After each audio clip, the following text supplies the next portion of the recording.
আপনি কি কয়বার গেলেন? 2 বার গেছে। প্রথমবার 40 দিনে। হ্যাঁ, পরের বারে 40 দিনের জন্য গেছি, যাই 21 দিনের দিন চলে এসে কে চলে আসলাম। তো ওরা ওনে যে একটা দোয়া পড়াইলো, বললো যে 70 বছরের গুনাহ মাফ পরে পরে চলে আইছে। পড়ে চলে আসে, 70 বছরের গুনাহ মাফ করে নিয়ে এসে। আবার যখন আমার বয়স 70 বছর হবে তখন আবার যাবো, যাই আর একবার পড়ে আসবো, তাহলে আবার 70 মাপ। আবার 70 বছরের গুনাহ মাফ। একবার পড়লে মাপ হয়ে যায়। একবার পড়লে মাফ। হ্যাঁ, হ্যাঁ, হাদিসে লেখা আছে। তারপরে হুজুররাও বলে একবার পড়বে 70 বছরের গুনাহ মাফ হয়ে যাবে।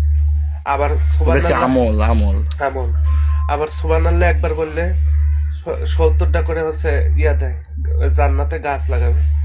পরে এতবার সুবহানাল্লাহ পড়েছি আমি, যে জান্নাতে যাব ওই জান্নাত পুরোটা জঙ্গল হয়ে গেছে। পরে আর পড়ি না, পড়লে পারে আবার বেশি গাছ হয়ে যাবে। পরে অ্যামাজনের ভাই বড় বনে ভাই একটা প্রশ্ন, তাই ওইখানে করে কি মানুষ তো কি গাছ লাগাইছেন? গাছগুলো লাগাইলেন?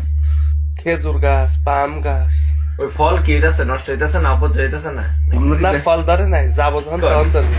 ওগুলো বেচা যাবে না পরে? হম, বেশি টাকা পয়সা কামাইতে হবে। না জান্নাতে কেউ টেহাই দিবি না। তাহলে লাভ কি গাছ লাগায়? ওই জন্য তো চলে আইছি, আর লাগাই না। সুবহানাল্লাহ কই না, গাছও হয় না।